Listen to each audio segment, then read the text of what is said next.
Hi, you're listening to Service from Hell, and this is part 3 of 3 with me as the guest. How nuts is that? I'm on my own podcast, y'all. Whatever, it's my birthday month and I do what I want.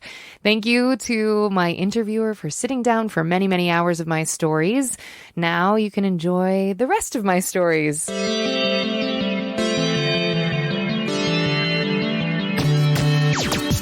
right, have you ever told a customer off? So I have not. The difficulty is I have been firm with people, and I have been, in a normal context, how I was interacting with them apart from the store would have been a fireable offense because it was so fast. And it was like, and you're my sibling. Like I can be biting. I can say mean shit if I want to. Like I know. Are you okay? I mean, the back porch hired me only. Anyway, so I can live in someone's ass, right? So there have been things I have said where I'm like, no, I'm the boss here. And in a normal customer service setting, you're not. You are taking it up the ass so you can pay your bills, right? But in the context of the store, sometimes stuff just falls out of my mouth and I'm like, oh, that was harsh. I probably shouldn't have said it like that. But there was one time this guy was having some bad reaction. They kept saying it was to, I think, like THC or weed or something. But I thought he was having a diabetic reaction because he was falling over and like nodding off. And I was like, unless you're on opiates, like that, this is something else. And they kept saying, well, he hasn't eaten all day. And I was like, okay, so this is probably a diabetic reaction. So I flipped into sort of nurse mode. I ran downstairs. I got him orange juice. I gave it to him. He came to. And then we were like, yeah, you got to go. And like his girlfriend was pissed. I mean, just so mad. He's fine now. And I was like, yeah, but he's recovering from a medical incident. So he can't stay on the property. He can't die here. You can die anywhere else. You don't have to die at home, but you can't die here. That needs to be the Comedy Store's new sort of like mantra. Yeah. And also it is a liability, right? So, I mean, and like trust in, isn't it, Megan? Isn't it, lawyer? I can't give legal advice. I can't give. Okay, Esquire. Give legal advice. You're an asshole. Okay, so I like that was a context in which I wanted. Yeah, I don't think generally speaking, as not an attorney, it's not good to have someone die on your property. Okay, good. Thank you. Creates a lot of bureaucratic headaches, but thank you for sort of confirming that. And my personal capacity, not as an attorney. Got it. And keep clicking your pen because that's going to be great audio. Big fan of that. Sorry. Oh, I gotta fire the host. Okay, so in that way, are you done? So in that way, like I didn't tell that girlfriend to fuck off, but I was like, you may go. Like you need to get out of here. There was no sort of back and forth. But that's really, I mean, I cannot remember, apart from incidents where like I had people kicked out, I don't remember telling anyone to like get the fuck out of my bed. Like I speak like that on this podcast, but I don't speak to actual human beings like fuck you, fuck yourself. Like I just am not. So the times that you have sort of snapped in the way you're describing and like said something maybe harsher than you intended. Yeah. Did it ever happen that by drawing that boundary you ended up getting a good tip? Yes. Really? Yes, it happens at the store a lot. Because a lot of people that come in there, especially to the women, they wish you would. Like they're testing you. Yes. And once you respond and show that you're not going to take guff, then they're going to pay you. I've snapped at a couple comics like that. And now they talk to me all the time. Mm-hmm. Huh. Yeah. Because I think human beings are always in a power struggle. Always. In any context, in my opinion. And especially in a customer service environment, as we have stated multiple times, there is a power dynamic there. And when I release you and myself from the prison of me needing you and needing your approval, now for some people, now they want my approval. So when I have shifted the power to, I'm not taking that from you. Correct. And you might write a big fat 0 on my tip line, but someone else is going to have heard how and this has happened to me before too, where maybe it didn't work out with one customer with me setting a firm boundary and them being like, fuck yourself or whatever and not tipping me. But other tables, having heard how I handled it, I've had particularly men find it, like a lot of men have said, I heard what you just said, like, okay, good for you. and then and maybe they would have tipped the same no matter. Like it's a hard case study to say this is what they would have tipped and this is what I ended up getting. Right. But I've thought many times, if anyone talked to me the way that I am talking to this person, they would not only get a goose egg, they would get me finding somebody and being like, who's this person think they are? Really? So you, as someone who has been in customer service, are willing to stiff somebody? No. I'm not. They will not get a goose egg. No. You will sorry. never goose egg anybody. I'm being dramatic for effect. Is it working? What? Is it working? No, I won't, but I will. So you will always tip? Yeah. Okay. Outside of restaurants, when you go to a coffee shop, do you always tip? So no, not always, because I want to do, because I have to do cash tips in a coffee shop setting because most places. In a jar, right? Well, they'll have I'm thinking of a tip jar. Do you always tip? Yeah, because if they don't have, often I pay with credit card, almost always. And so if there isn't a line for a tip at a coffee shop, if I don't have cash on my person, I don't. But I'll try and remember like, oh, fuck, next week, like when you're back there or whatever, bring cash. Okay, so when you have the provisions to tip in an environment that is requesting tips, you always tip? Yes. Yes. I can think of one time I've stiffed someone. Okay, tell us about that. And by stiffed, I mean I left like $2. But so you've never stiffed anybody? I'm thinking stiffed like no, that is what the you definition. said, goose egg.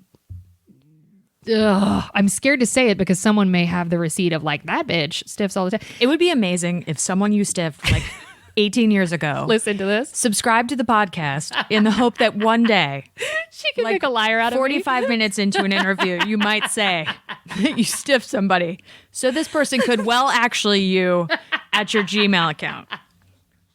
Which is a perfect opportunity to say servicefromhellpodcast@gmail.com. Fuck off. Person that you've stiffed 18 years ago. First of all, I'm only 18, so I don't understand how that would be possible. But no, you're right. Well, that's what makes me nervous to answer it because I'm certain I probably have, but I can't think. So the lawyerly answer is I do not recall. I do not recall. Thank you for that. Okay. I do not recall. Yeah, you do not recall stiffing anybody. And I do not recall stiffing anyone. And actively in my life now, I don't. So it's an interesting question. Would you be more insulted by a $0 or a $2 tip? $2. Really? That's why I don't think I've stiffed anyone because it's far more of a fuck you Why? to leave like a because Why is that? Because then it's like you took the time to let me know you had the money to be able to tip me, and you were like, oh no. Fuck your face. Because $2, I mean, who's that for? What does that do? That's going back to the house. You know, at least that amount and the house is getting. So it's worse to get the $2. Have you ever gotten notes written on the receipts? Yes, all the time. Oh, what are the notes? Anything good? I've gotten you're a bitch. I've gotten Someone wrote you're a bitch on a receipt. Mm-hmm. Did they tip you on that receipt? Oh, that's such a good question. I don't remember. Did you keep the receipt? Hell for your yeah. Scrapbook? I didn't. I took a picture of it. I can show it to you after this. Yeah, I took a picture of it. That might be the picture for this episode. Yeah, there was a you're a bitch. I've gotten sweet notes like you work really hard, or men just give their numbers all the time. So that happened. Right. I mean, like every receipt. Like every receipt. Right. So, but apart from I don't that mean obvious, yes, I the don't very mean that, obvious. Yes. Yeah, notes. All the solicitations. Let's cut those out. I'm talking about notes beyond. Yeah. Yeah. You get they're usually negative, but sometimes Really? Mm-hmm. It's Exactly. like someone takes the time in the middle of their night out when they're is my supposed to be point. having a good time. Yes. Click that pen like I've been doing this whole podcast and write something nasty. Yes. But do they tip as well? I wish I could. I do not recall. I wish I could remember. I have a picture of it and I will look.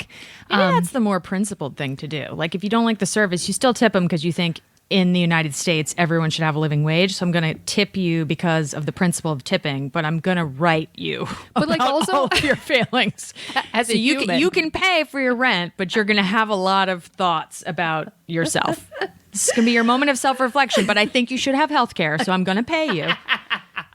Because the country is not ordered correctly. Correct. Here you go. Yeah. Which is ironic to have principles when you're writing a nasty note to someone who's like making very little an hour. But say someone left you a humane tip, 20% at minimum, right? So let's say 20%, and then they write in the margins, but you should really reevaluate your anger management or something. Would you take it more seriously if they had paid you the tip? Okay, And also- so there you go. If you actually want someone to change, you better tip them humanely and then write it in the margin. But also, I know me. I've met me. I know that I can be a raging bitch at that job because that job will beat it the fuck out of you. So I know I have snapped on some folks who didn't deserve it. I have said some shit that I shouldn't have.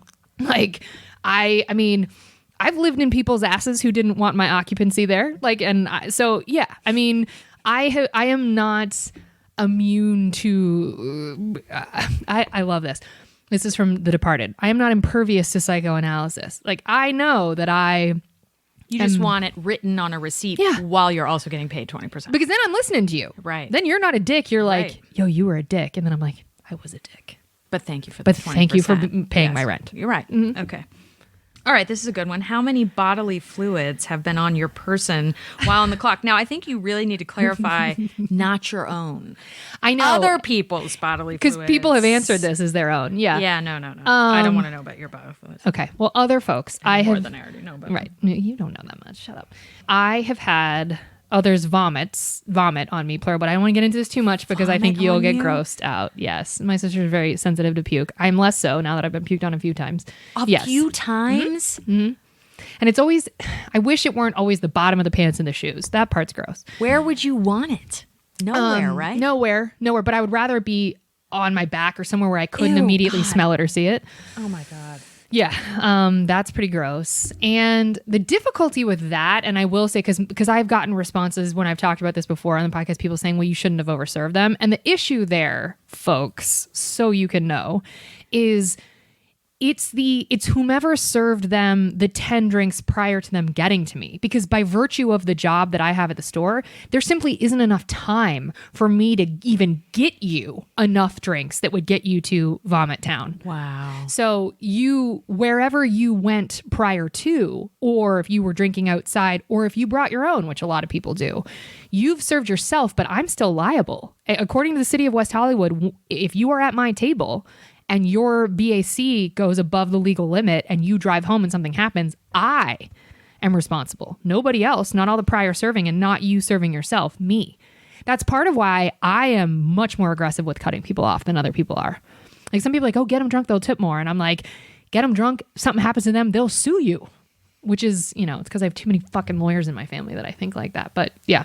Woot. Yeah. So I would say, vomit, blood. What do you do? But when you get these fluids, I'm sorry, No, not that you're we good. need to get specific, but like what you still have to finish your shift. Yeah, you rinse it off and you keep going. There was one case where the girl, I decided she needed an ambulance. So she was in the bathroom. I hadn't served her. And the manager was like, can you go check on her? And it was bad. It was really bad. She was so... Alcohol poisoning? That's what she thinks she was drugged. I have since seen her there and I have seen her relationship to substances. And I would say that that's not to say if you have an aggressive relationship with substances, you can't be drugged. She may have been. That is not my business, nor do I know. But seeing her behavior around substances since then, I wonder if maybe she just over ingested a little bit. But there was a guy kind of hanging around her that she's pretty sure. Anyway, she called the ambulance. She checked, I told the manager, I was like, she needs medical attention right now. Right now. And she got terrible. it. She got it and she's okay. Good. Yeah. God, But- I am really dragging down this comedy podcast. No, it's okay. I am too. I would say, so blood, other people's blood, somebody fell outside of the bar where I was bartending. Never anyone's like sexual secretions. Thank God. Well, not that I would know. And spit, lots of spit. Spitting on you? No, I'm being very technical, meaning like if there's spit on a glass and I pick it up. Okay, but not somebody's like, you disgust me. Blech. Spitting on you. God, I don't recall. I don't think. You'd recall Yeah, that I if feel somebody like spit on you. I feel like I would. So no, I Yeah. don't think anyone's spit on me. My God. All right. Yeah. Well, we sort of covered this, but do you tip? Yeah. Yeah. Right. You yeah. tip even people that don't deserve it. Yeah. Okay. And if so, how much? My baseline hovers at like 22-25%, and then I throw more money at the situation as I just continue to hang out there. If I'm a regular, that's part of why giving people like the regular discount, which when I was a bartender in Santa Monica, it was like we would all give each other discounts on like food and stuff, and there were places that had really good fries or this place had really good whatever. You tip so much that the discount is pointless, but it's the act. It's like, oh, you gave me fries for $2, here's 10. You know what I mean? And it's like, so it's useful. Bartenders, we've always talked about this. It's like, actually don't give me the discount so I can just pay what it's supposed to be, because it's going to be less than I'm going to give you for the discount. Okay, so that leads me to current events, and we need to have a hard-hitting discussion Here we go. about the guy at the gas station. Oh, don't do who's this. been giving you free coffee during COVID. This is gotcha Do you journalism. tip him? Yeah, no, I've got you pinned down. I know that you have a tight relationship with the editor, so this may not make the final. This may not make the No, I'll final, let it be. But so there's, as I understand it, now correct me if any of these facts are misstated. There is a gentleman who works at a gas station, Thornton's. And we don't want to get in trouble, but gives you free gas station coffee. Oh shit, we shouldn't say that. I'll edit out the name. Okay. There's a gas station, beep it out. Beep, that gives you free coffee there. So like when you go to get coffee, which is what, every day? No, Mondays and Fridays. Mondays and Fridays, you go get coffee. You get 2 cups of coffee there. I do. At the gas station. I do. The coffee is terrible by your own accounts. So bad. So bad. Okay. But it is free. Do you spend any money while you're in the gas station? So sometimes I feel guilty, and so I'll throw a pack of gum that he has to charge me for, or like Tums or something. So sometimes you buy a 69-cent thing. Do you tip him? So there's not a tip jar, but I've made So him the answer cookies. is no. Wait, but I've made him So cookies. the answer is no. Megan, I've made him cookies and Buckeyes. Did you bake $20 bills inside the cookies or the Buckeyes? Did you give the man any money? Fuck you. No. I didn't. So you don't tip him. There's no tip jar. There's Okay. no tip jar. But you baked him some baked goods. I did. For all of the coffee. Now, what would you estimate is the value of the free, terrible gas coffee? station coffee that you've received over the time that you have been visiting? I can tell you that my coffee expenditures in October were like 90 some odd dollars. And then I did my coffee for November. That was October. And I did my coffee for November and it was like 20 because I go to Dunkin' Donuts sometimes. So Okay, he's so saving me $70. $70 worth of Coffee. gas station coffee from our good friend. What he got With cookies. was some wonderful, priceless interaction with you. Yes, every time also you go true. in. Yes. Lots of conversations and Cookies. cookies. Okay. Buckeyes. Homemade. Yeah, so Spend you- time on them. Don't always tip. Okay. Do you ever not tip? Well, we already covered that with poor I shouldn't have had you do this. who probably can draw you. Okay. Have you ever been stiffed? You covered this. Nightly at the Comedy Store. Every night I work. Every Yes, night? at least once. Every night? Well, sure, but if you think about it, you're serving upwards of 200 people. Somebody's going to stiff you. Yeah, every night, at least once. You just accept it. That's the thing is like you learn to detach from that too. Because before when I would get stiffed, it was like, for what? You know, and you take it so personally. And now I'm like, just it's statistics. Wow. At least once. But if I'm doing 200 transactions, the $10 you didn't give me, I'm not going to miss. Really? I mean, it pisses me off Right. because I work my dick off, but Have you ever had a table stiff you and it completely shocks you because the interactions Yes. had been so great and so productive? oh, and it's such so a good wonderful? question. And she came up with this, folks. Isn't she a good host? She did come up with this. I will say it's almost always the people that do the song and dance up top of, oh, girl, I used to work in this industry. No. Almost always.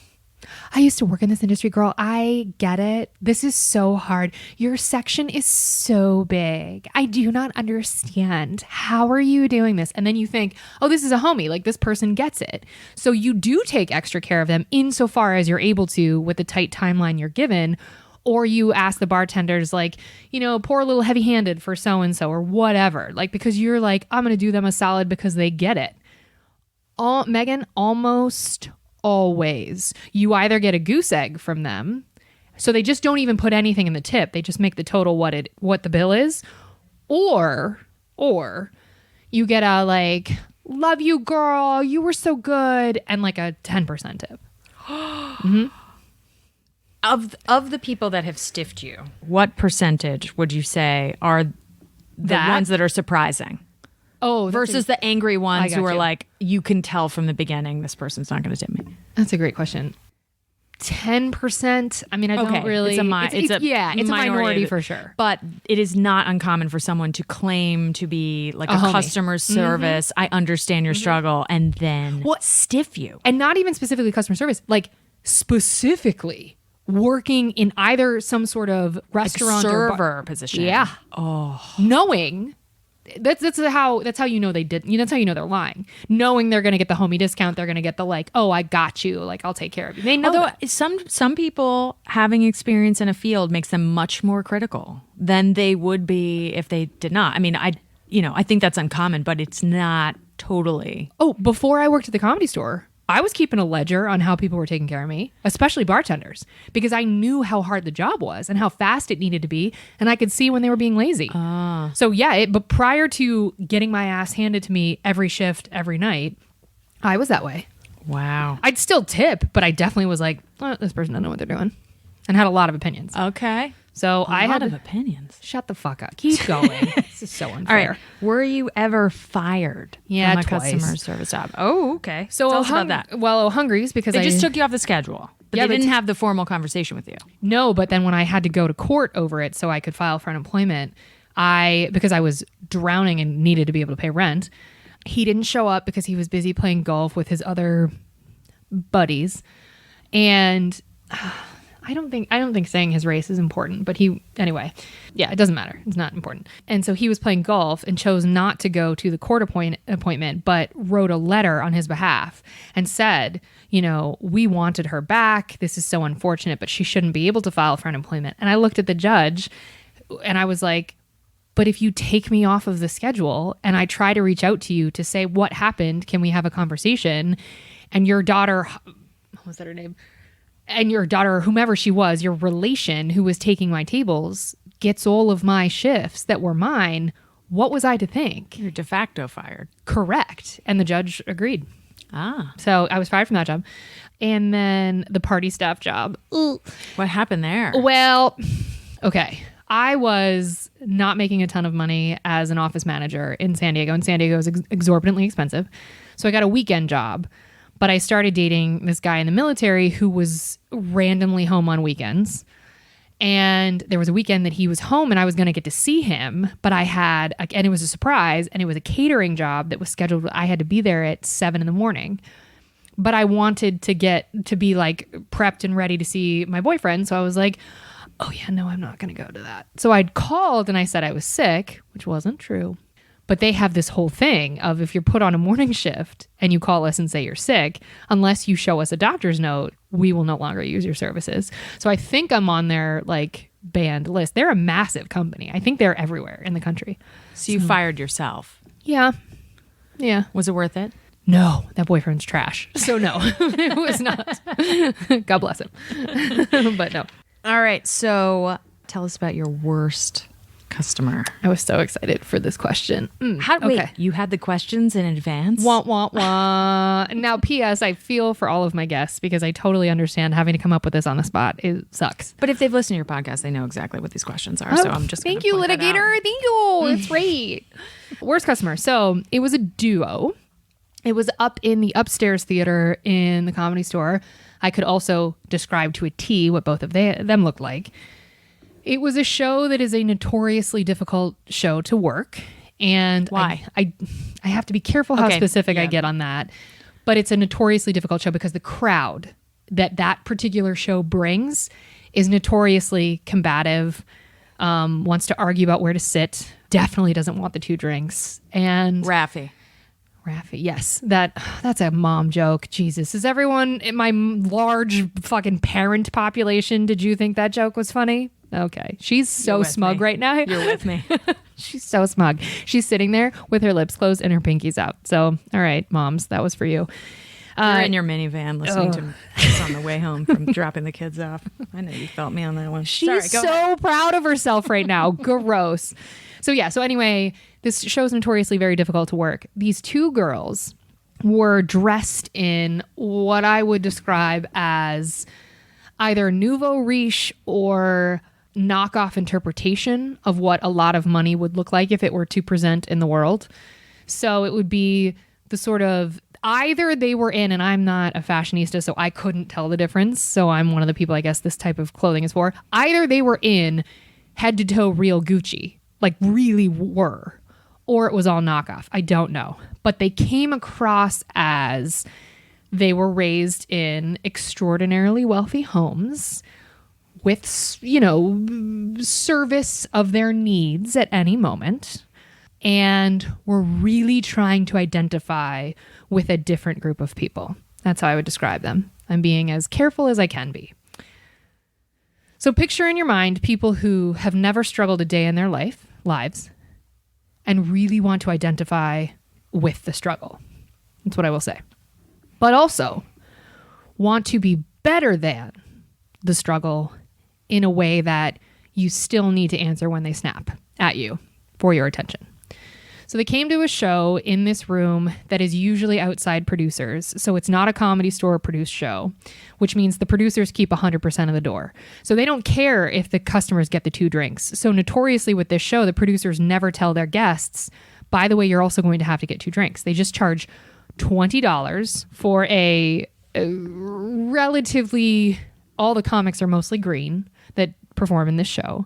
So potentially you'll get a great show. But odds are you came to see a friend or you got tricked to come or whatever.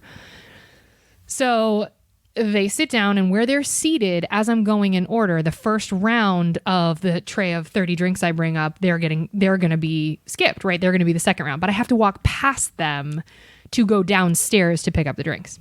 So they go to stop me, and I say, oh yeah, sorry, you're my next round. I'll be right back up. Well, right back up is about 20 minutes because I have to tray all 30 drinks. I have to drop them all off, and then I get to you. So, and what some people do in that room is they take everybody's orders at once and then they just ring it all in at once, but that overwhelms the bar. And that also means the people in the front row are waiting an hour for their first round and the show will be over 45 minutes later. So it's a terrible, in my opinion, you have to break it up and you're supposed to, so you don't overwhelm the bar. Anyway, so I get their order. They order like this and they say, we want doubles and we want them now. Okay, fine. Like I take their order because we get spoken to like that a lot. So I can't, if I reacted every time people were gross, I'd literally spend my whole time reacting and that's not fun. So I bring them their drinks and they ordered like Sex on the Beach's doubles, which is like Sex on the Beach is like, ugh, like that's what you drink in college because you don't know any better. But it's like grenadine and pineapple. It's like, it sounds good and you have one and you're like, and I'm going to coma from diabetes. Like it's terrible. So they ordered doubles. So I bring them to them, but doubles at the store or triples anywhere else, they free pour in the back because there's not time to do the jiggers that where you measure everything out. The volume is too high. They simply don't have time. So it's basically just go, go, go, go, go, go, go. So I bring them to them. They both push them aside. Now, because they ordered doubles, they didn't have to get another drink because a double counts as the 2, which that's some inside baseball. So you're welcome for everyone that does this in the future. Anyway, so they don't like them because they're too strong.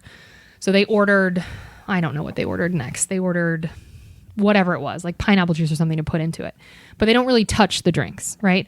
So they had given me a card and they said, we want to pay cash at the end. Now, the thing is, you're allowed to do that, but it interrupts your flow, right? So what I tell some people to do is if you want to pay cash, give me $100 and I'll just give you the change. Well, often they don't trust. Anyway, whatever. So I'm making this far too long. Essentially, they hated their drinks. They hated their experience. They didn't want to buy the 2 drinks. Then I go to cash them out and I forgot they wanted to pay cash, because again, it interrupted my flow. So they stand up in the middle of the show. They tell me they want to go. And I'm like, okay, cool. I got to drop these drinks because I had a full tray. They come up to the computer where I'm standing and they go, give us our card right now. And I was like, okay, cool. I have to drop these drinks, like, whatever. And they were like, give us our card. And I said, right, I have to cash you out first. And I didn't realize they were part of my rotation that I had already tried. And I was like, oh, this was declined. And they were like, we told you we wanted to pay cash. There's a show going on. And I said, okay. And they go, give us our receipt. I already had. And I said, oh, I gave you your receipt. I already dropped it at your table. No, you didn't. And I said, I did, but I'll print it again. So I print it again and they rip it out of my hands. I get a paper cut on my hands. That's how dramatic and flourishy their ripping it out of my hands was. And I was like, cool. So at this point, I just don't have the energy to fight them and their egos and their bullshit. So they give me, I think the bill was like, I'm not remembering correctly, but I think it was $40 $45 or whatever. And they give me 40. And I'm like, it's $45. Oh, you think you're getting a tip? You think you're getting a tip? And I said, no, I know I'm not because of all of this. I said, but I need you to pay the full bill. We paid. And I said, you didn't. Is that how you said it? I had an ass full. And she goes, fuck you, bitch. And I go, cool. Still need you to pay the bill. Sure. Can I also get Sure. $5? Fuck me all day. Like, someone please. Can I get the $5 you owe me? So she was like, we're fucking leaving and give me my card. Duh. And I said, I'll give you your card, duh, when you pay the bill. And so that was probably too far on my part. So then I turned to the one door guy in the room and I go, can you get security up here? And she goes, oh, you're calling security? Okay. And the girl goes to push me down the stairs. And I caught myself and I turned and I said, get out of here now. And the chick was like, oh, but we don't owe you money. Give us our card. And I was like, give me the $5.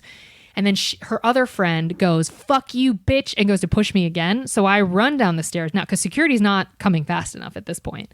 So I run down the stairs and I'm looking for security anywhere. And a manager comes out and he's like, are you okay? And I was like, I quit because I was feeling it. And then one of the security guards that I like came up behind me and he was like, Kate, you're shaking. What's going on? And I was like, hey, you got to get these girls. And the one girl was behind me and goes to push me against the wall. And he stands in between. Now at this point, this is an opportunity when I should have stood up for myself. I should have said, fuck you. I should have whatever. But I was terrified now because now you've tried to assault me twice and I don't have anyone backing me up. And the producer of the show hears all this going on. This is part of why the show blows a bag of dicks. The producer sees all this going on, does nothing, sees me catch myself on the stairs twice, like does nothing. Bunch of men, everybody looking around, and I'm not here for the gender roles, but like, can someone step in? Because clearly I can't do anything and they owe me money. And so security comes and says like, oh no, girls, we saw you outside. Like, what happened? And they flip into this like baby little rich white girl voice of like, oh my gosh, like she's so mean. I mean, they literally became different people. That's how I knew they came from privilege. Because I was like, oh, this is what you do to mommy and daddy when you don't get your way. You pick the other parent and you flip into this doe-eyed, oh my gosh. And I'm so scared because I was almost pushed down the stairs twice. And also they called me outside of my name and that throws me off my game because I don't do that to people. And so the security guard goes to get one of them and the other girl goes like this to me and tries to push my head. And the security guard goes, whoa, chill out. And the girl, because that girl got attention from the security guard, the girl that was doing the like, oh my gosh, like help, it's so bad, starts screaming, I will fucking kill you, bitch, to me. This is in the hallway of the Comedy Store. I'll fucking kill you. Comment now. Sopping wet combined, both girls were probably 90 pounds. They were in head to toe Gucci, but like I could flick them and they would fall over, right? And like, I'm athletic. Come at me, bro. And in any other setting, I'll break you. I won't. I would never. I'm not a physically violent person. But in any other setting, if you're running your mouth like that, like I'll make you cry. I'd rather get in your head than physically assault you. I don't get any pleasure from that, and I've never done it. So God bless Earl Skakel, and I'm calling him out because he's been on this podcast. So this girl's calling me outside of my name repeatedly. Security is now pushing them both out because now they've made a scene. Now the comedy in a different room has stopped because you can hear this yelling coming down. And I turned to the manager and I was like, this isn't worth it. I was like, if I were making $5,000 a night, this isn't worth it. And he goes, okay. He's like, this is crazy. And the girl goes, come the fuck outside here, bitch. I will fucking kill you. So I was maxed out. I needed a break. And I was facing the other way to go back to the room and continue to do my job, not immediately quitting, but to continue to do the job I was hired to do. And I turn and I was like, tonight's the night I get fired. I don't give a fuck. Like, so I turn to go outside to handle business. No way. I promise you I did. And God bless Earl Skakel. He was coming down the steps from this other theater and he physically stands in front of me and he goes, no, Kate, stop. No, not tonight. And I was like, Earl, I was like, I'm getting fired. I don't give a fuck. You didn't see what happened. He goes, I heard what happened. And he was like, I'm not letting you get fired. And he physically grabs me and moves me out of the hallway. And he's like, breathe. You're not doing this. They're not worth it. And then another comic that I love, who I won't name, but another comic that I love, was he had also heard everything that happened and he saw part of it and he was like, "Are you okay?" He's like, "Are you okay?" He's like, "I'm going outside." He's like, "I'm gonna make sure they're off the property." And he was like, "Are you okay?" And I was like, "I'm not."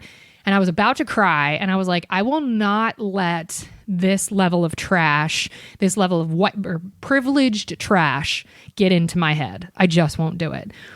But I was so fucking angry. And I was like, they did all the things that you can do to someone to push them to the edge. And that's also how I knew they came from privilege. I was like, oh, you're used to going to daddy and having daddy fire people. Like, that's what you like to do. And so that's what this was, which was why I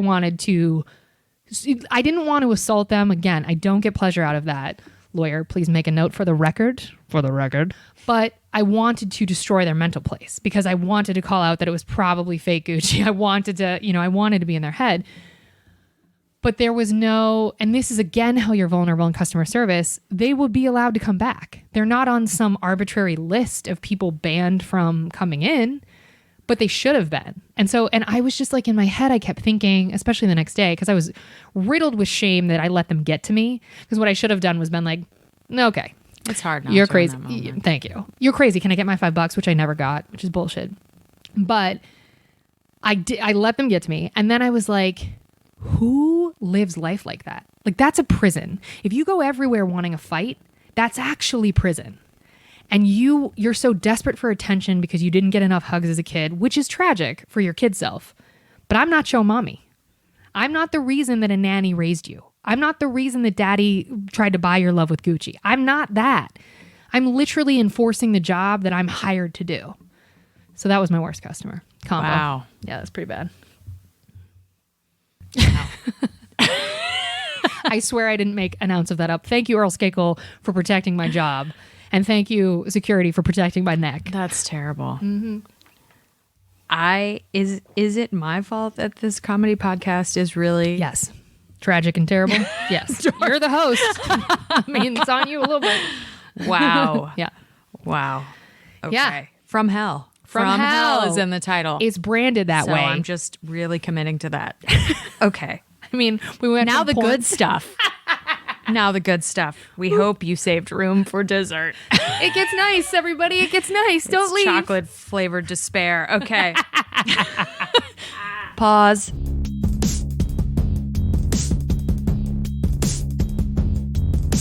Here's a question that you didn't write down for me. What was the nicest thing a customer has done for you while you were working? Wow, I didn't write that. Shove you down the stairs? I know.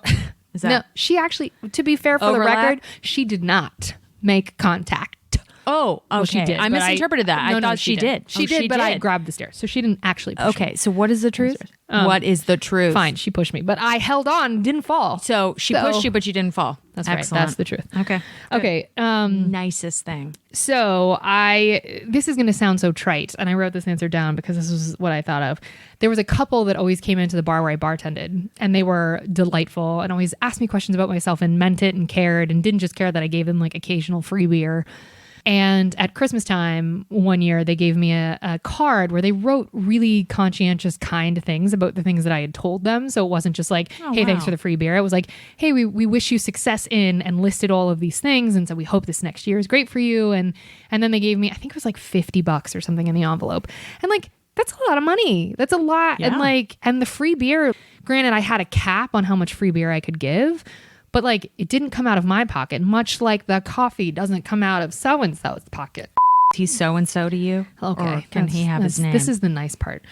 And so, yeah. So like, I feel like them acknowledging that bartenders really do make the bar. I mean, I do think that I'm not saying I'm the only skilled conversationalist, but if you're a good bartender, you're a therapist and a conversationalist. You are good at those things. Not a true, I know you have to get a degree to be a therapist. Don't come for me. But you're an empath. If you're a good bartender, you just are. And to have them sort of see me in that way and see me anytime anybody can see you as a whole person and not just a vehicle for them to get booze or food is significant.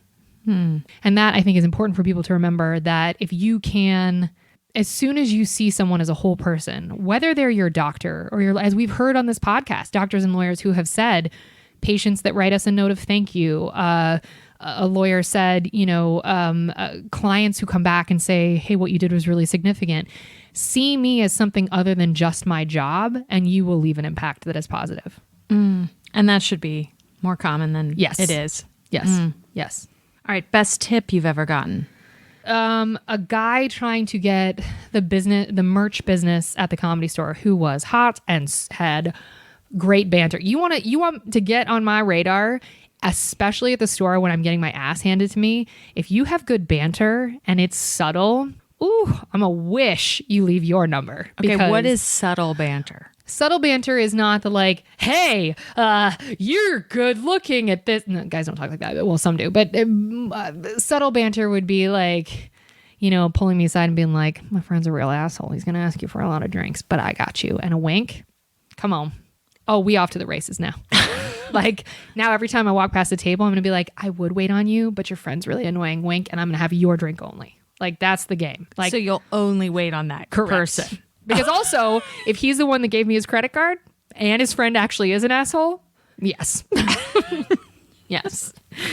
See, I'm lucky I haven't gotten fired. How did best tip? Okay, I'm sorry. Okay, You're right. Subtle Okay, so best banter. tip. So it's my fault. No, so it's I'm not. the host. Everything You're falls garbage. on me. That's true.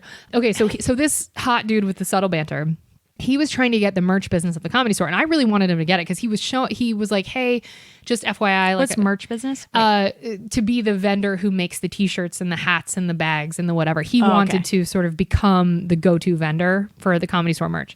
And I was like, he's hot. Does this mean he's going to be around a lot? Because great. But also he showed me his portfolio quickly. Oh, did he? That means his actual portfolio. Stop smiling.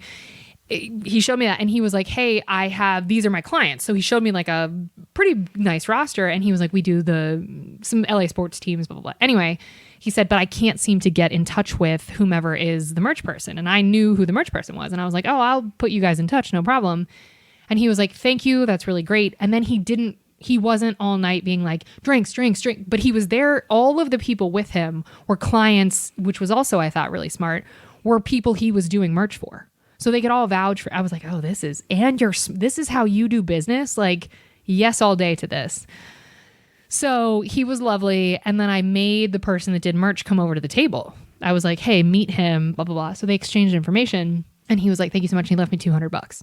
Oh, wow. Which was that was way more than I expected, but that was the right thing to do. Like sadly, it didn't work out. I'm kind of bummed for him, but I created the network that you were asking for. So yeah, so $200 was very generous. And that's a PS if you're asking someone for a favor. You think a lot of people think the servers at the store should be shit on and we don't have the connection. And it's like, no, a lot of us have personal relationships with comics. Like a lot of us have personal relationships with various channels of people that you want to have access to. And when you're shitty to us, if you don't think that the tiny, tiny network of comedy is not informed, like granted, I'm not going up to Rogan and being like, this customer was a piece of shit, but there are so many tentacles in comedy and comedy is very small. So when you shit on us, and then you come back and want to produce a show, we know the person who books all the shows and she cares about us. So be aware. You never know who someone knows. Anyway, go ahead. Keep going. All right. Best customer. Best customer. I knew this question and I didn't write down my answer for this. I would just say, like my previous answer, I would just say in general. I can't think of one. Prototypical best customer. Yeah, prototypical best customer would be, as I stated, seeing us as whole people. A human, and honoring how hard the jobs are, whether they be the job I do or any myriad version of customer service that exists. And understanding that your needs are not the only needs on the planet. That's the best customer. So this leads me to sort of a side question.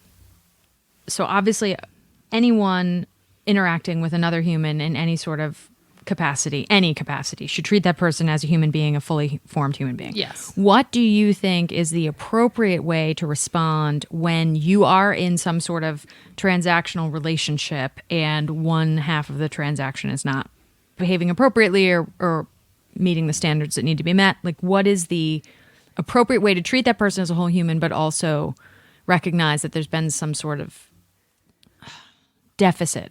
Deficit's not the right word, but you know what I mean. Like, what is look, obviously, accepting people as whole humans doesn't mean that you can, accept poor service or poor treatment.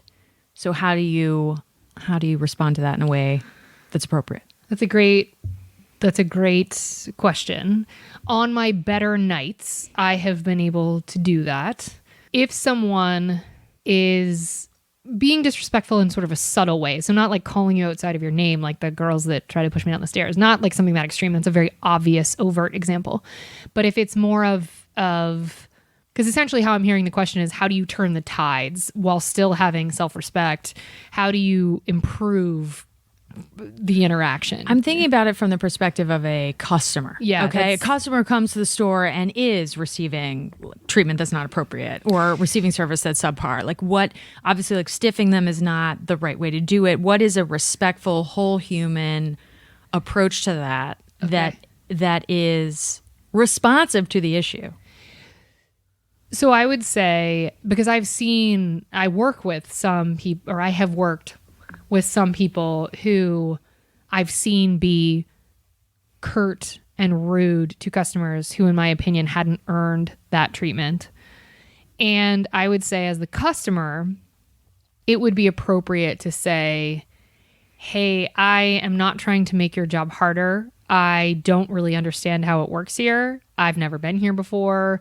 Or I've been here before and a different server handled the situation differently. So you tell me the best way to work with you. It's a lot of words, but essentially what I feel like that would do to the employee is throw them off of their defenses. And because that's the place from which a lot of us come, especially by the second show. We are already steeled up against what we think is coming our way. And we sort of already have the gloves on for the fight. So in order to get them to take the proverbial gloves off, calling it out in a way that's like, hey, I think we got off to a sort of rough start here. I don't totally understand how this works. I'm literally just trying to have a good night. And how can I help facilitate that for myself or some? I mean, that's a lot of words. But you're basically telling the server that he, she, or they are being shitty without being like, fuck you, pushing down the stairs, right? So by calling it out in a way that's sort of doing a mea culpa, but not really, that server can't come at you hot anymore. And if they do, they deserve no money. But what are they going to say to that? Like, no, fuck you. Or like, they can't come at you hot if you're like, hey, I don't understand the rules here or whatever. But to be fair, I think a customer who's willing to do a mea culpa would have never been shitty to begin with. Now, to be fair, I've had customer service interactions where the employee just came at me hot. Right. And I was like, wow, I didn't. That's what I'm talking about. Yeah. So I would say either be an acceptance of the fact that they're actually reacting to 3 tables before they got to you. And you can make a joke about it and be like, was that other table shitty to you? Because I'll beat them up if you want something really short, right? I'm not claiming that you would actually do physical assault to anyone, but just make a joke out of it. Then you've deflated their brick armor. And then then you throw us off our game. Because if I'm used to having to be direct and curt and whatever, if you're cool on any level, and I've had to do this too, where I came at a table hot because 3 tables before was, shitty or gave me a bunk card or whatever. So you have to remind me that you're a new interaction. So any version that you, in whatever's sort of authentic to you, if you can remind me that's waiting on you that you're a new whole person and see you as a whole human that might also be awesome, then now my defenses are back down. So that's what I would say to that. Oh, that's good. All right, what's the best lesson you've learned? It's not about me. This is full stop.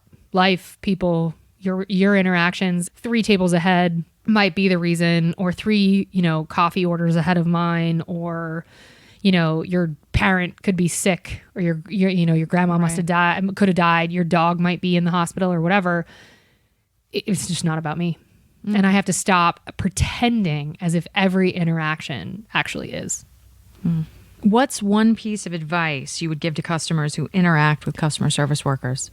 This is really good question, Megan. Wow, really, just really, so well thought. So well thought out. You're totally surprised by it. I am. It isn't that serious. That's what I would say.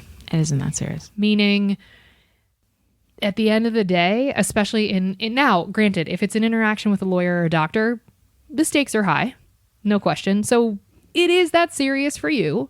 And so a fraught or emotional interaction, I would imagine a lawyer, a doctor, whomever, may not love every time, but may get it. You know, if it's like, oh, you may or may not go to prison, or oh, you may or may not have cancer, it is that serious. But I would say exclusively to the industries in which I have worked, including film and television, it isn't that serious. It's either food, booze, laughs, or sex. None of that's really all that serious, assuming it's consent and all of the things that we know to be true about interactions like that. So stop acting as if the speed with which you get your Grey Goose soda, or I don't know why I'm coming for Grey Goose. This podcast is neither supported nor endorsed at the time of this recording by Grey Goose. Although you should pitch Although it should be. Right. It's either food, booze, laughs, or sex. And if it is, and it could be some version of all of that, and if it isn't right sized for you in that way, when you go out, don't go out. And I'm guilty of this too. Especially I mean, we're recording this on New Year's Eve. I've worked New Year's Eve. And now New Year's Eve is a fun night to work because most people are jovial and you will get tipped well in theory, or I did. And it can be a really fun night to work. But I think that people are waiting to get permission to have a really good time based off of how quickly they got their drinks, how good the DJ is, how well ventilated the space is where they are, how fun their friends are, how good their boyfriend, girlfriend, or partner is. Fill in the blank. You have autonomy to decide that you want to have a good night or a good experience or a good meal or a good beer or whatever. And in having that autonomy, look, I think that IPAs are disgusting. Come for me. They are. Shut up. They're terrible. But people love them. If I end up with an IPA in front of me, now I can't because of gluten, but if I end up with an IPA in front of me and want to have a good time and whatever, the taste of the beer shouldn't be able to derail my night. Because if I'm with down company and I'm with, and I just want to have fun, I can decide to have a good time regardless of any of the circumstances that come my way. Now, if someone punches me in the face or if I get drugged or whatever, sure, we can go to the extreme examples that would derail my evening.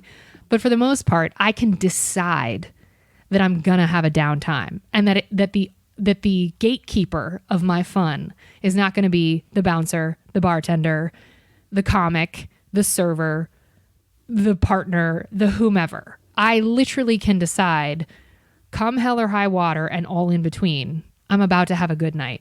And when you decide that, know that everybody that works in customer service can smell it, and we love you.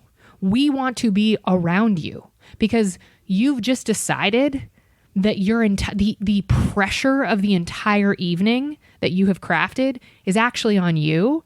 I'm about to give you the best service of all time. I'm about to make sure you have a down night in any way, shape, or form. When I see you laughing at comics that maybe aren't that funny or maybe had a terrible set and you're just there to have fun, I'm giving you tickets to come back. I'm telling everybody I have a dope customer. I am giving them Grey Goose. Giving them Grey Goose. I wish I knew their tagline. I would totally say it right here. Grey Goose. Drunk wings. Honk. Something with honking. Honk on your drunk wings. But if I can smell that, and we all can, it's a vibe. It's kind of like what I was saying before. It's an energy that we're reading. We will enhance that experience. Short of me being in my own grief or in my own bullshit or whatever, I'm going to smell that. I'm going to honor that. Because if you're having fun, do you understand how much more fun my job is? I'm not trying to do this for the rest of my life, but if I'm there, I'm trading the most precious commodity I have, which is time, for this experience. Let's do it. Let's all do it together and just decide it's booze, sex, food, or whatever the hell I said before that was so good. Food, booze, sex, laughs. I had a thing and then I forgot it. That was good. Thank you. But yeah, that's Grey Goose. Wings, honk. We need to. That's just the germ of an idea. We need to come up with something more than just honk. No, they got to pay us for that. Yeah, that's right. They might steal honk. That's right. Grey Goose, honk. how can people get in touch with you, Kate? Oh, are we wrapping up? Is that it? It's only been 3.5 hours. Do you want no, before we wrap up, I do have a follow-up. What? You mentioned a private Halloween performance. Jesus Christ. Could you please explain to me? So first you were like Halloween Horror Nights, Universal Studios. I knew that you did that, which means basically you were scaring people inside a haunted house. Very cool. They also punched us, but that then, was fine. Yeah, right. But that's Neither the here nor there. Well, I mean, when you're jumping in people's faces and you look like a zombie, I'm not entirely sure what you expect from that. But then you mentioned private Halloween performances, and I'm interested. So it was to porn, see. and it was Okay, it all comes back to Vivid. no, it was, What was that? a friend, a very rich friend, had a haunted house that they wanted set up in their house. And I, as a grown-ass, fully realized human, was asked to get together some actor friends, which I knew a few, and to set up a haunted house in their house, and then take these very rich, very well-connected, very white, very uptight people from the upstairs party down through the haunted house. So I was You were the host. guide? Oh, what voice did you use? What's the voice your where you want to scary kill voice. yourself? No, Because do that your was the- do your scary voice. What scary voice were you? I think I was the smoker. No, I wasn't. I didn't change my voice. Like this is scary. This is 20. This is the consequence get of 20 years. Yeah. This is dry ice in your throat for 10 years. No, I didn't. I don't think I changed my voice, but I had to come up with a script sort of on the fly. What'd you say? Do you remember any of it? I mean, I was probably like, now the house is haunted. I mean, I was it was struggle bus. Like, it was not, I will say I would give my performance a D. Like, it wasn't great. And then my other actor friends were also, imagine yourself talking to these multi-millionaires and trying to convince them to not only leave the party that has all the booze that they really care about, but also have them walk down several flights of stairs to the essentially basement of this house and go into rooms and pretend to be scared, or pretend as if they didn't know someone was going to jump out. Like, it was sort of a fraught concept from the beginning. I understood, because it's like, you don't want to just have another Halloween party that's technically networking, but you want to make it seem I get it. And I was the right person to ask, because, low enough finances to need whatever. But it was trying to convince grown-ass humans with multiple zeros in their bank account to play along when people kiss their ass all day as a job is not ideal. So how did you do it? Did you say, like, there's a hedge fund down here or something? Yes. Quick, I there's said- shares on the ground. That's exactly I have an what investment did. opportunity for you. I Bernie Madoffed to them is how I got them downstairs. Yes, that's exactly what I did. And then I said, hey, it's the gifting tables that we learned about in Murder on Middle Beach. It's like, there's gifting tables and hedge funds downstairs. Come down. You won't get murdered. Wah. I really don't remember, because it was awful. And so did you jump out at them, or you just led them through and then you're like, oh no, this is a graveyard I led them through. that has a rowing machine in it because it's also a home gym. Yep. Is that right? Yes. There was a rowing machine. Wow, and I there nailed was- that. Wow, and she didn't know that ahead of time, I'm folks. really killing this You really hosting are. gig. There's a line from Jerry Maguire. I don't know if I'm good at remembering these movie quotes, but there's a line from Jerry Maguire where Tom Cruise says, I'm doing this pride-swallowing siege. And I thought of that line a lot whilst I was directing these multimillionaires down to rooms they didn't want to go to, where there was no booze and there were my actor friends hidden. But it was when Stranger Things was really big. So we had set up a room to look like the Upside Down. I've not seen I haven't this one. watched it. Yeah, I'm not either. But apparently it's like the other side or whatever. And they would humor us and they would go, ah. And then they would promptly walk back up to the whiskey. And it was like, oh, I like hate myself. So yeah, that's how we got people down there, is we tricked them with money and sex tricked them workers. with money? No, I'm teasing. I don't know how the hell we got. I begged people to come down, and I was told to round everybody up, and I'd be like, "Hey, does anyone want to go on the tour? It's fine and it's safe and everything." And it's just like, no, these grown ass humans would rather not even be at this party. So Did you get paid for this? in a way, I did. My actor friends got actual What do you money. mean in a way? Well, I was staying for free at the house, so it was. I'm trying not to be super specific because they'll be able to figure out who I'm talking about. Okay. So, yeah. So it was like, This was you a will sample. either make your bedroom that you're staying in scary by putting the rowing machine on the ceiling to be the upside down, or you'll be evicted. I have to edit all this out. Yes. Do you? This is comedy gold right here. I know, but You know, figure out who as they long are. as you know. I know. As long as you know. I do. All right. How can people get in touch with you, Kate? Oh my gosh, I'm so private. I don't. They can't. No. It's at VK Gaffney or at Service from Hell on Instagram. You can find us. Follow us there. And hopefully by the time this airs, we have some sort of donating platform. We're working on it. We're trying to figure it out. And yeah, at VK Gaffney on all the socials. And you can just email me or message me. Or I recently got asked to send pictures of my feet, which I thought was just, I've made it. I've really made it. yeah. Yeah. Didn't do it. Is that what but Venmo is? Where you send pictures of feet? It's not. Venmo is Oh. just like PayPal, but Okay. you're very connected. Is this more mom jokes? Because are we going to do Rafi again or That's Raffy? for you, minivan ladies. That's great. servicefromhellpodcast@gmail.com. Is that anything that they need to know? Well, you're meant to read all that, so don't point at Oh. it and act like I'm the host. You got the script in front of you. All This right, is all on right, you. all right. Keep going. What would be something amazing people could do to support your podcast? Did I put that in there? Yeah. Oh, wow. I am so awesome. Yeah, listen, tell your friends. Listen and tell your friends. This was Smash that subscribe button. Isn't that a thing? Smash that subscribe button. Yes, you're cool.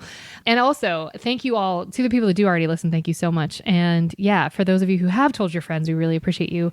But this has been a labor of love and a lot of work. And it's just the feedback we get is super gratifying. And it's weird to think that this is going into so many people's ears and that like people have comments and opinions. It's so weird because it's so intimate. It's just like we're sitting on a couch and we're just chatting into a microphone. So it's really lovely to know that so many of you listen and send feedback. And our guests really love it too. So if you have a guest that you love, email us and let us know. But host, I'm so sorry. I'm not the host. No, that's great. No, keep going. Keep going. Yeah, well, that's it. That's it. And we're just really grateful. And thank you to my sister, who is a lawyer and a writer and can't actually be a guest on the podcast. I have tried 100 times, but she can't because of the nature of her work, which is understandable but disappointing.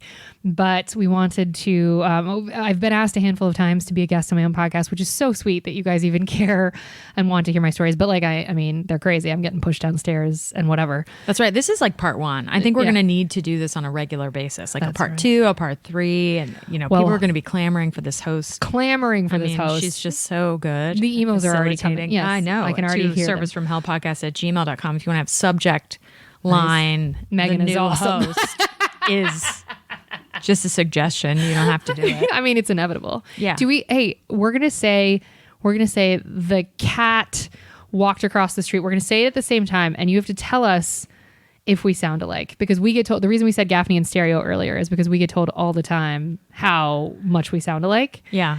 So- It's actually just Kate interviewing herself. You're so sweet. My sister knows me as Katie, and so this is a lot of effort for her to continue to call me Kate. So I honor that and I appreciate it. Thank you. You're welcome. So we're gonna say the cat walked across the street. 1, 2, 3. The cat walked across the street. Who said what? You couldn't figure it out. We sound so much alike. That's all I got. All right. Remember, if you can't afford to tip, you can't afford to go out. And honestly, no one should be going out right now. Wear a mask. Don't be garbage. Be good to people. It's easier that way. You can try to figure out what she wrote and what I added. Ooh. If you're an avid listener of the podcast, I did give her the same script I normally say, but I do appreciate the wear a mask because I added that to a different episode. So I know, do I wear heard a it. mask. I good. listen. Oh my gosh, you listen to my podcast? Yeah, I subscribe to it. So nice. Yeah. She's just talking to herself, everybody. This Okay, great. is just Kate. Do you wanna get us out of here?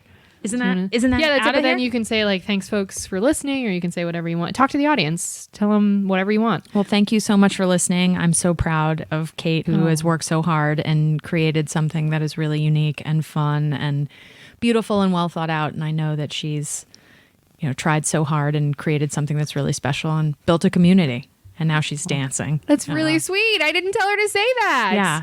Did I deliver it the way you wanted? Oh, fuck off.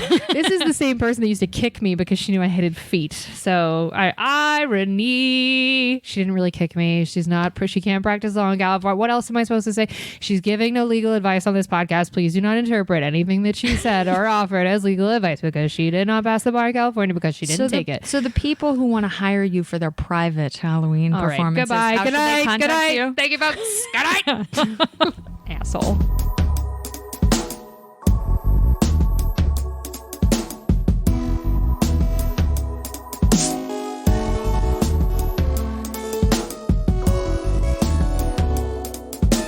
Thank you all so much for listening. You made it. That was it. The last of my episodes. We really appreciate all of you loyal listeners and everybody who's been on this journey with us. And now you can understand why and how I came up with this podcast. Because I worked in too many customer service jobs, y'all. And I think I proved it. I think I earned my spot in my own podcast. Thank you folks so much for listening. We'll see you next week with a new guest.